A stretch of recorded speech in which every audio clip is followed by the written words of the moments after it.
All right, back-to-back weeks, we get really, really good football on Friday night. Again, on Fox, we got to hear Tim Brando call this game. Illinois, Nebraska. Nebraska fans, I know you're probably not super thrilled with the way it went down. If there are any Illinois fans watching, I know you are ecstatic right now as you guys go into Lincoln and shock Nebraska. It felt in this game like Nebraska had control but never could put it away. And we'll talk about it here on College Football Addiction.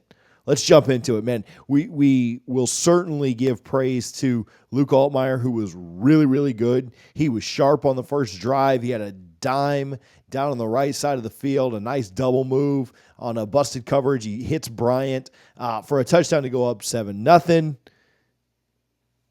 I thought Raiola was good. I thought, for the most part, Nebraska answered. But overall, I thought Altmyer probably outplayed him a tad. Stats would say he outplayed him. I mean, Raiola was really good too. But I really liked the way that Altmyer played in this. I like the way that Bielema called this game.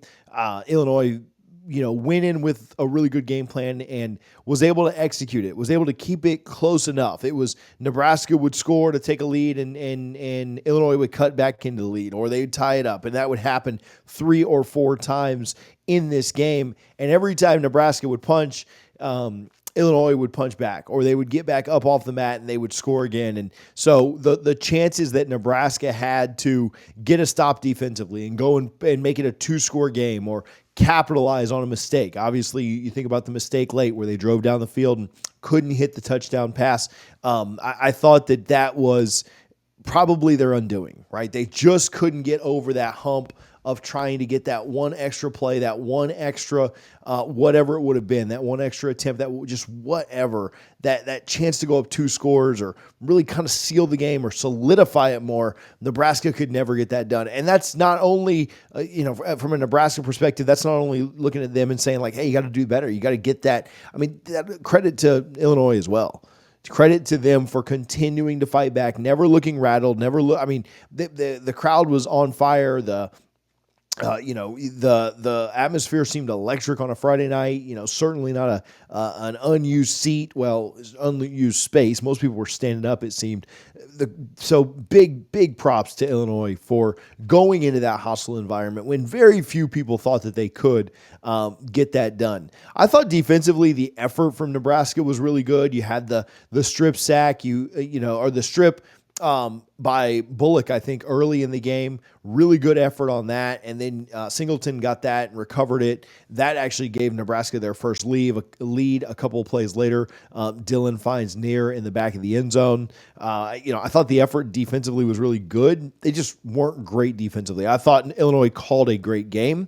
But when you give up 24 points at home, that's probably right on the verge. I don't really hold the overtime points against them, but you give up 24 points in regulation, certainly aren't playing up to your very best, but also probably not your worst, right? 24 is kind of right on that cut. Most coaches would tell you keep it under 20. We're probably going to win the game. 24 is maybe just above that, but not terrible defensively from Nebraska. They stepped up and they got stops when they needed to. You think about forcing overtime just in general. I mean, Illinois had the ball on the other side of the 50, and 3 plays in a row, they stopped them. 2 short runs. And then the incompletion where there was really good coverage or really good pressure to keep Altmyer from getting anything done. I thought Altmyer, again, probably outplayed Raiola, but Raiola was really good too. I know he had some freshman mistakes. He's going to do that. Nebraska fans, if you're watching this, if you sometimes when my team loses, I don't even want to watch stuff. So I don't know if you guys are here or not, but your season's not over. It's 3-1. We'll talk about what's next in a moment. But on that pass to the end zone, right, with like 3 minutes left, at first I was like, oh, he overthrew him, freshman mistake. But man, watching it again, I didn't think that was a very clean route by the tight end. I'm not trying to assign blame or take it away from Rhule. It doesn't matter to me, right? Like, the team didn't make the play. The team couldn't convert there. You can make that field goal, you probably win. So I'm not trying to assign blame or take it away from anybody, but you let me know what you think. Go back and watch that replay. I didn't think that was a very clean route. I think probably every other skill player on Nebraska's team catches that pass. And so, yeah, could you got to know your personnel. You got to know who's running a route. But yeah, I didn't think it was a super clean run route. And Yeah, a little bit on Raiola too, right? You got to know who's running it. You got to maybe take a little bit more off of it. But I do think anyone else on the team, any other skill guy on the team, probably catches that. The the big play on the touchdown that was an interception. Took a, that was to Nair. Cox takes it away from him in the end zone. That interception was insanely good. Really, really impressive difference in the game, right? Doesn't go to overtime. If that doesn't happen, man, I thought the officials, and I don't think it impacted the game one way or the other. I thought they missed a face mask that Nebraska got away with. I thought they called a holding kind of tight on Nebraska at one point. They let some stuff go down in the end zone where guys were kind of jockeying when Nebraska was throwing it, but then they called the holding on Nebraska on their secondary on the same drive. I think the face mask happened, but I also thought they granted a timeout after a flag had already been called. I thought the officials, man, were not terrible, but it just felt like the game was so choppy. Felt like every other play was a penalty. Now, procedural stuff, that stuff's going to get called, and I don't really blame the officials for that. But it just seemed like every other play. It seemed like a lot, especially in the middle of the game. It seemed like there was a ton of officials just kind of making themselves known. Dowdell ran the ball really well. I thought he did a really good job. Really, really cool throw down to Banks to get him down to scoring range as well. I thought Nair was really good, but Banks was really, really good too. I thought the clock management at the end of the first half was not very good. That's where New York kind of made up for the clock management, and they score with 16 seconds to go after he finds Banks. Really nice touchdown, got both feet in. That play would have been the thumbnail had Nebraska found a way to win it. That was my favorite picture of the night. Really good stuff there. Illinois in the second half, again, just kept taking punches and kept punching back and kept getting back into the game. I thought Raiola looked really poised when he was not running for his life. He kind of running for his life there at the end of the game, and the offensive line, I don't know if there were injuries or if guys just kind of broke down. I haven't watched a press conference. I haven't watched anything. I just literally got in here and started recording. Just kind of immediate thoughts after the game. But I thought, for the most part, Raiola looked calm, cool, collected, very poised. He makes some ridiculous throws. He probably trusts his arm too much, but he is a true freshman, so you have to kind of take that into account. He's going to make some mistakes. He's going to do some things that you're like, and then they end up being complete, or maybe they get picked up, whatever. But you're going to have to take that. You're going to have to live with that. And that's going to help you. Gunslinger, that's fine. It's going to help you way more than it hurts you. He made way more plays than he made mistakes tonight, and you got to be all good with that, right? At the end of the day, your defense couldn't get a stop in overtime. Your offensive line did not help you at all in overtime either. Raiola, probably should have thrown a ball away or two, but it's tough, man, with guys right in your face. You also don't want to just throw the ball up and have a pick.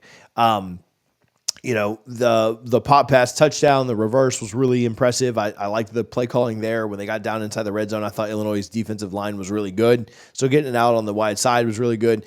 I thought Raiola made one of those passes where you're like, no. That pass to the tight end, off his back foot, guys coming at him. It looked like he was just throwing it up, but he did hit a wide open tight end. That ended up getting them down to the one. It didn't look like a great decision. Worked really, really well. Raiola had a couple of fumbles on one drive that I thought was like, man, this is extremely lucky. They got to keep both of them and punted. Altmyer fumbled the very next drive. That's when Nebraska took over. Again, they missed the field goal. 3 minutes left, 24 all. You're like, man, this is probably not good. Illinois had been driving it there in the second half. But again, shout out the Black Shirts. They stepped up there on defense and forced a punt. Obviously, inside the 10, Nebraska's just going to punt. And then, how overtime went. Illinois scored very quickly in 2 plays. Going out and having to get the ball first was, it's not necessarily something you want to do, but big props to them for getting it done. And then just from the very first play in overtime, the procedural penalty, you're thinking, oh man, this is not good. Now you're 1st and 15. The pressure's on the true freshman. He's the one down in overtime. Can he step up? And he takes a big sack. You guys know how it finished. I don't necessarily have to go through it. Probably should have been a late hit on that third down play. 3rd and 42. I think we got, Nebraska had 8 or 9 yards that they got back, and then a late hit out of bounds. I don't know how that wasn't called. You don't really want a game decided on something like that. If you're a Nebraska fan, maybe you do. In general, I don't necessarily think that's, it would have been the right call. But you hate to see a game decided like that. But at the same time, you gotta be more mental. And that kid was lucky that wasn't what it was. So huge win for Illinois on the road. Everyone picking Nebraska. Again, I don't know how many Illinois fans watch us, how many Illinois fans have checked us out. But if you are here, welcome to College Football Addiction. We try to do reactions to as many games as we can, and then comments and thoughts through the week. I knew this was going to be a big one. I honestly expected it to go the other way, so hats off to you guys, but I certainly don't mind admitting that. So if you like to see me eat a little crow here and there, maybe you can hit that subscribe button. Everything is kind of in front of them now, though. On the road at Penn State next week. Then they play Purdue. That's a winnable game. Michigan. I think that's a winnable game for Illinois, too. We'll see. I don't know if their athletes match up quite as well, but I also am not super sold on Michigan. I think they may pick up their second loss of the year this weekend. So where's their mindset at? What's Orgy look like at quarterback? Winnable game against Penn State, winnable game against Purdue, winnable game against Michigan. Do they win all three? Probably not. That'd be really tough to go 3-0 there. And then Oregon up next. Oregon hasn't looked fantastic to start this year either. I think they have got some winnable big games ahead of them. So Illinois, you got to go out and take care of business. You got to follow up this huge road win with more. And Nebraska is certainly a team that is kind of primed for that. They're still in rebuild mode. They're not in we've arrived mode like Penn State or Michigan or Oregon have been recently. But you got some winnable stuff right in front of you. So Illinois, you got to rebound. You get the extra day off, right? Because you play on Friday night. You get the extra day off. You play Penn State next weekend. That one, another ranked matchup, another fun one that we will certainly talk about. Nebraska, how do they respond, right? Fortunately for them, it should get slightly easier. Now, nothing's easy. In the big, you're going to play another quality opponent with a quality coach.